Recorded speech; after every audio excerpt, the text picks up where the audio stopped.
कुमार मिश्रा आप सबके बीच इतिहास विषय के साथ उपस्थित हूँ। सरस्वती ग्रुप ऑफ कॉलेजेस के इस डिजिटल प्लेटफॉर्म पर आप सभी का स्वागत है।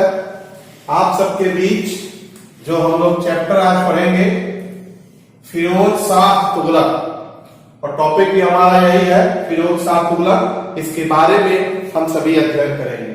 फिरोज शाह तुगलक तुगलक वंश के प्रसिद्ध और महान शासकों में से एक गिने जाते हैं। इसके बारे में हम सभी आज अध्ययन करेंगे। इनका कार्यकाल 1351 ईस्वी से लेकर के 1388 ईस्वी तक का कार्यकाल रहा है। इस टॉपिक को पढ़ने से हमें किन किन उद्देश्यों की प्राप्ति होती है, इसके बारे में भी हम सभी आज अध्ययन करेंगे। इस टॉपिक को पढ़ने से हमें फिरोज शाह तुगलक के प्रारंभिक जीवन के बारे में जानकारी प्राप्त हो सकेगी। उसके बाद फिरोज शाह तुगलक के उत्कर्ष और राज्यारोहण के बारे में भी हम सभी इस वीडियो के माध्यम से अध्ययन करेंगे। आइए हम सभी चर्चा करते हैं फिरोज शाह तुगलक के बारे में, प्रारंभिक जीवन के बारे में। जैसा कि मैंने बताया कि फिरोज शाह तुगलक का कार्यकाल 1351 ईस्वी से लेकर के 1388 ईस्वी तक का कार्यकाल रहा, जिसका जन्म 1309 ईस्वी में हुआ था और उनके पिता का नाम गयासुद्दीन तुगलक के छोटे भाई रज्जब, यानी कि फिरोज शाह तुगलक के पिता का नाम रज्जब था, जो कि गयासुद्दीन तुगलक, जो कि तुगलक वंश के संस्थापक कहे जाते थे, इनके छोटे भाई थे।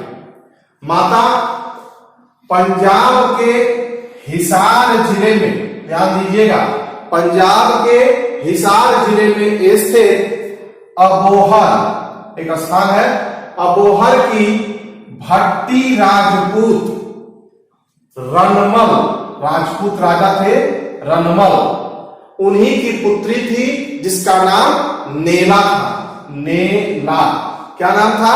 नेला, यानी कि पिता का नाम रज्जब और माता नाम नेला। और यहां ध्यान देने की जरूरत है कि पिता जो थे क्या थे? मुस्लिम, और मां क्या थी? हिंदू राजपूत। ठीक है, तो यानी कि फिरोज शाह तुगलक के ब्लड में हिंदू और मुस्लिम दोनों के रक्त का मिश्रण था।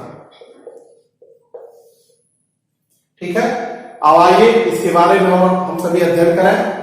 शैशव काल में इनका जो विकास हुआ वह सैनिक वातावरण में हुआ। उन्हें उस समय उचित जो प्रारंभिक शिक्षा मिलनी चाहिए वह उन्हें नहीं मिली। जैसे शिक्षा चाहिए थी वैसी शिक्षा उन्हें नहीं मिली। वयस्क होने पर, चूंकि इनका वातावरण कैसा था? सैनिक वातावरण था। सैनिकों के वेशभूषा, रहन सहन, युद्ध कला, तीर चलाना, घुड़सवारी करना, सैन्य प्रशिक्षण, इन तमाम प्रकार के प्रशिक्षण उन्हें दिए गए। लेकिन कुछ ज्ञात ये होता है कि सैन्य प्रशिक्षण और प्रारंभिक शिक्षा, इन दोनों में से किसी में यह विशेष निपुणता हासिल न कर सके। कारण यह था कि इन दोनों क्षेत्रों में यह विशेष रुचि नहीं ली।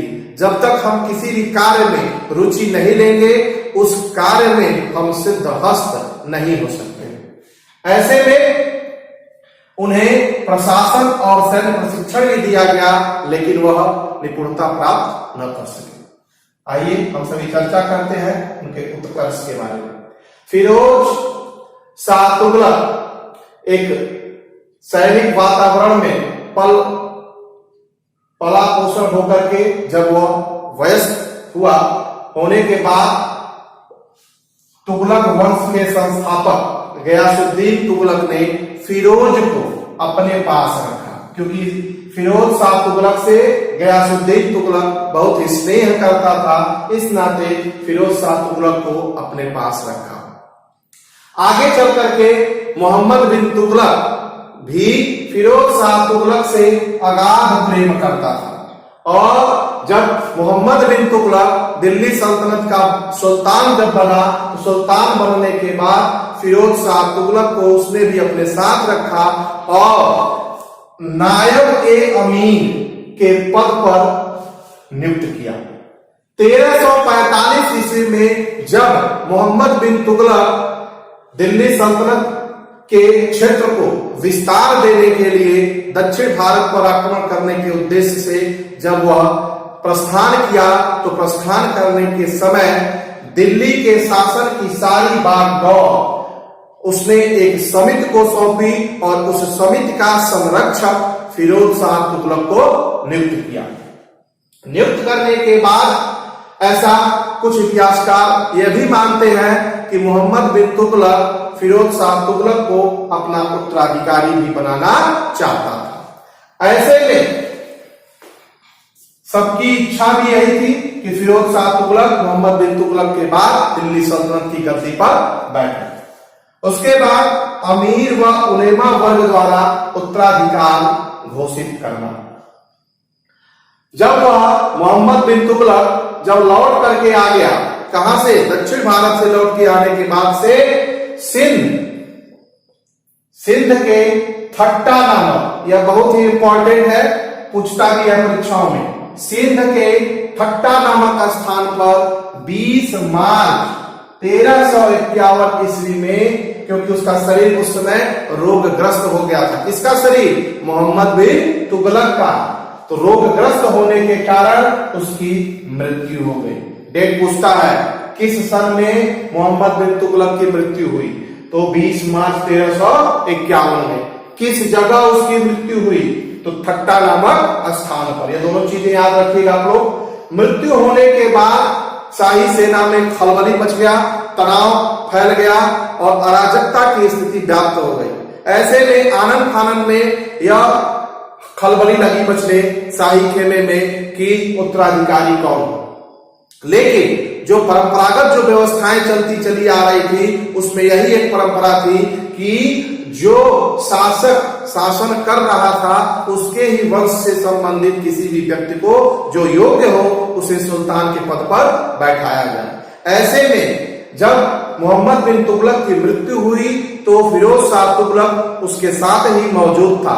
ऐसे में शाही सेना में एक खलबली लगा मचने और लोगों ने फिरोज शाह तुगलक को दिल्ली सल्तनत की गद्दी पर बैठाने की चेष्टा की। ऐसे में तमाम प्रकार के हलचल के साथ ही साथ उसी समय मोहम्मद बिन तुगलक के शत्रु तारगी और कृतज्ञ मंगोल सैनिकों ने भी लूटपाट मचाना प्रारंभ कर दी।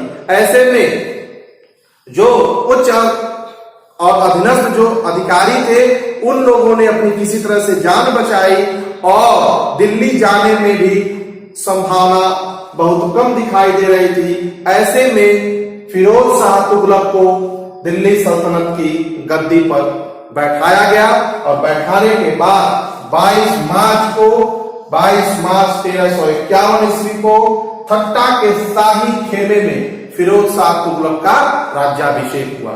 लेकिन फिरोज शाह तुगलक अनमने मन से, क्योंकि उसकी इच्छा दिल्ली सल्तनत की गद्दी पर बैठने की न थी। क्यों? क्योंकि वह उदारता और दानशीलता और इसके साथ साथ उसकी कोई इच्छा नहीं थी कि मैं दिल्ली सल्तनत की गद्दी पर बैठूं। लेकिन अनमने मन से और यहाँ पर प्रजा की भलाई का बात था, इस नाते उसने दिल्ली सल्तनत की गद्दी पर बैठा और बैठने के बाद उसने जो सुधार किए वो अभूतपूर्व सुधार किए, जिसके बारे में हम सभी नेक्स्ट वीडियो में चर्चा करेंगे।